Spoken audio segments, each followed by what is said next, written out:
In 1989, hip-hop had a very clear sound. Hard drums, serious bars, and no-nonsense energy. But then, out of nowhere came a record full of dusty jazz breaks, surreal skits, and soul records warped beyond recognition. It was playful, unpredictable, and sounded unlike anything else at the time. That record was 3 Feet High and Rising by De La Soul. And the person behind the production? A 20-year-old producer from Long Island who treated the studio like a science lab and completely rewrote the rulebook. And that man was Prince Paul. In this video, we're going to dive deep into how his background shaped his sound, how he helped build one of the weirdest and most iconic albums in hip-hop history, and what producers can learn from his fearless approach to sampling, storytelling, and structure. But first, to understand how he got there, we need to take it all the way back to the beginning. Prince Paul's story doesn't start in the studio. It starts in Long Island on a beat-up turntable, in a single-parent household with a kid who had no idea he'd end up changing hip-hop.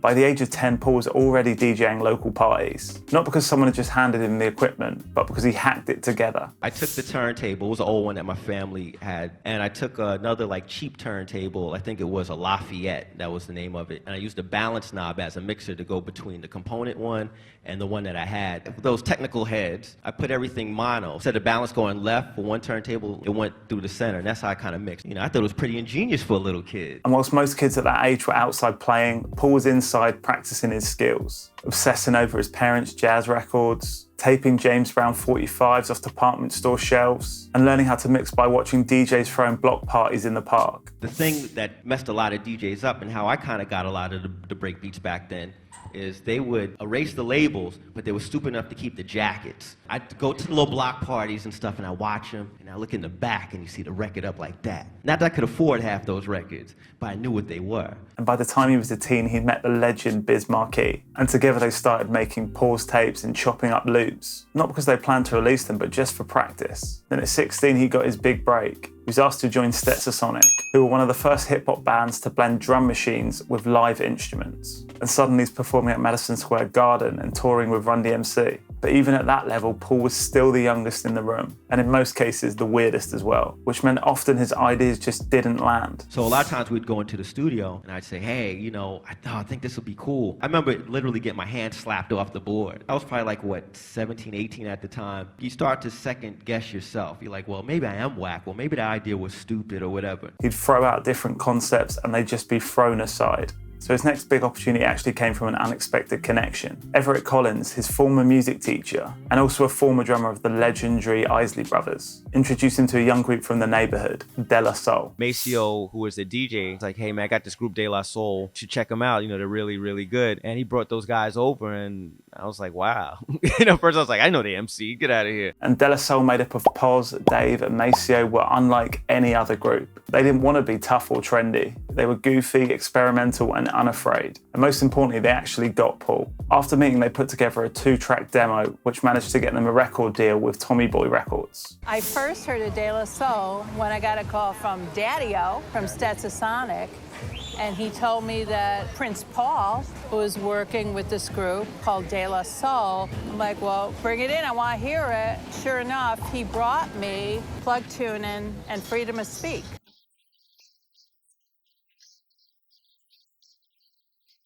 But that was just the beginning. The real work happened when they got to Paul's home studio, which was affectionately named Paul's Coffee Shop. They had a pretty minimal setup, a 4-track cassette recorder, a stack of records, and a Digitech guitar pedal which could loop 8 seconds of sound. And this is where they sketched out their initial ideas, before bringing them into Calliope Studios in Manhattan. And that's where everything started to click. And those studios became the home base of what became the Native Tongues movement. Jungle Brothers, A Tribe Called Quest, Queen Latifah. They were all in and out of the studio. And for Prince Paul and De La, the studio was like a science lab. They were pushing samplers like the SP12, SP1200, and the Akai S950 to their limits, looping things that other producers were still punching in manually, pitch shifting bass lines to match samples, losing time code to delay and nudge things backwards and forwards, sample by sample, and all of this without a computer. They weren't just making songs, they were building a whole world for their music. And the result of that was 3 Feet High and Rising, a psychedelic, sample-heavy, skit-filled masterpiece which sounded like nothing else. And Prince Paul wasn't just a producer,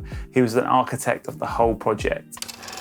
I think a lot of what made that record, I guess, cool in my eyes was the fact that, exactly what you said, we layered stuff, and people weren't really into layering samples. It was usually like one main loop, maybe some scratches. Our whole thing is like, wow, those horns are so cool. Wow, that bass line is so cool. And I think what made us different in the way we produce stuff, we used pitch shifting, and people weren't really doing that back then. Like, we put our music in key. At a time when most producers were just looping one sample and putting drums over it, Prince Paul was building collages. He might take a jazz horn stab, a vocal ad-lib, a drum break, a video game sound effect, and somehow make them all work together. So let's take the track Say No Go. It's an absolute masterclass in layering samples. No, can't have none of that. Tell 'em what to say, Mace. 8 different records chopped, flipped, and stitched together seamlessly. First up, the backbone of the track comes from the Hall & Oates classic, I Can't Go For That. Prince Paul grabs the drum and bass groove, pitches it down 4 semitones, and uses that as the foundation.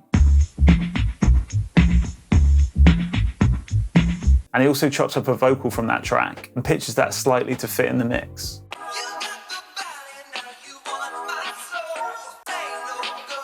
And then come the drums, and that's taken from the Turtles', excuse my pronunciation, I'm Chief Kamanawanala. And that's layered just for that extra punch. And there's a guitar line, and that's taken from Detroit Emerald's Baby Let Me Take You.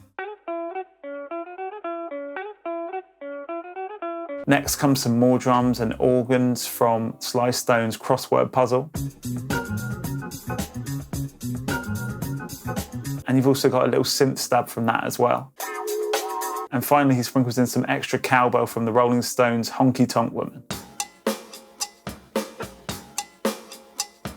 And each element is individually pitched and filtered to fit perfectly.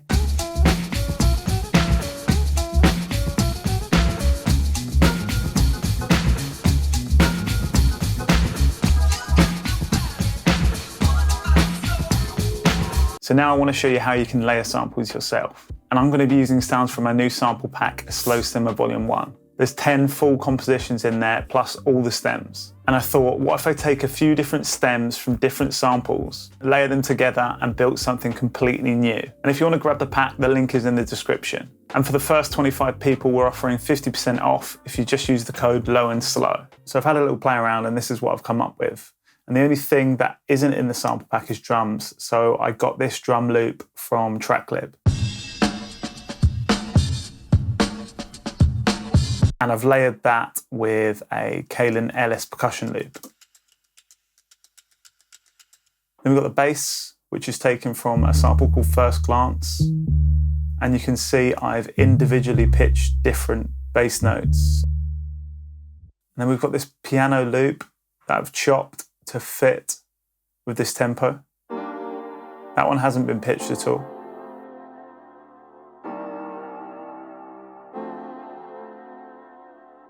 And that's paired with this guitar, also from the same sample, After Hours. Again, that's been chopped to fit. On that guitar channel, there's guitars panned, hard left and hard right. And I split those so I could take this lead part and put it with the vocals from another sample called Reminisce. And this is what that sounded like.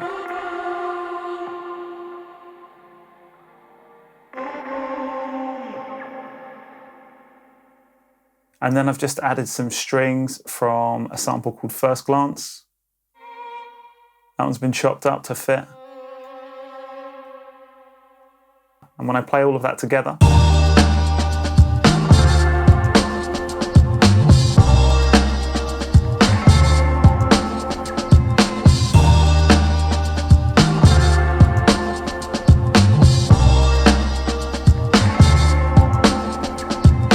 I think the key takeaway from this is to just mess about, chop things up, see if something works. If it doesn't, you can pitch shift stuff to make it fit, and eventually you'll get something that you like.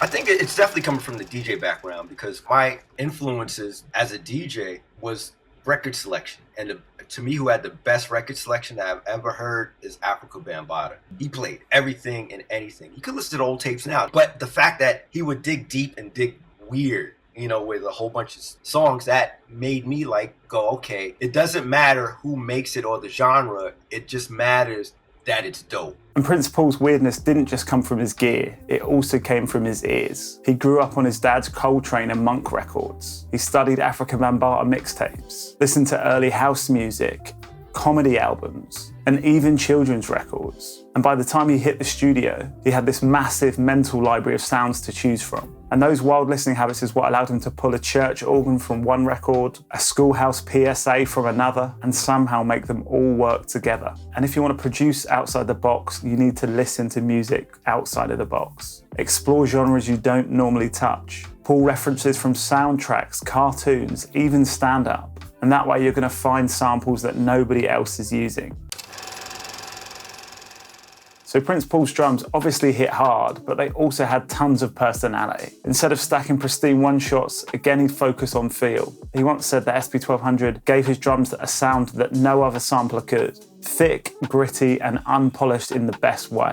He'd layer kicks and snares not just for impact, but for tone. Extend the tail of a kick, let the reverb of a snare bleed into the hat, and he wasn't looking for perfection, he was just trying to find that vibe. And a lot of modern producers tend to snap everything to the grid and over-filter everything. But I think Paul's drums remind us that sometimes the best sound isn't the cleanest. It needs that raw, dirty, vintage feel.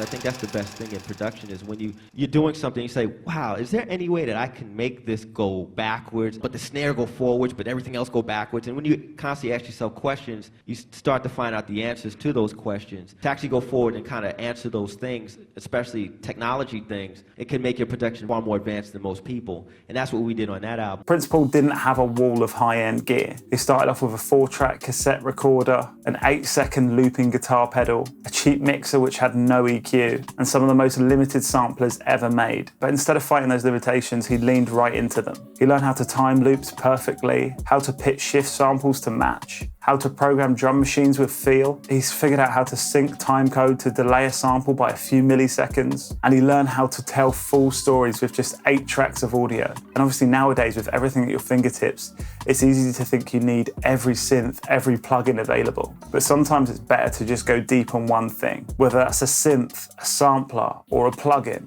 Mastering just one tool can take you so much further than knowing a little bit about multiple tools. And that kind of constraint forces creativity. And that's a reminder you don't need the best gear to make your best work. Sometimes the magic comes from the workaround.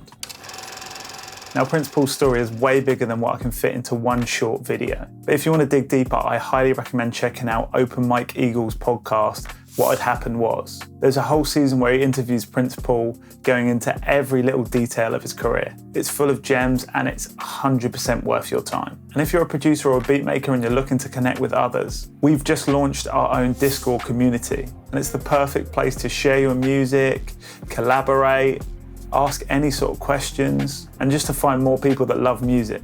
And if you want to join that, the link is in the description. Likewise, if you're looking for any inspiration to start your new track, like I said earlier in the video, my new pack, Slow Simmer Volume 1, is out now, and grab that with 50% off using the link in the description. Thanks for watching. Remember to hit like and subscribe, and also drop a comment if there's any other producers or albums you'd like me to break down next.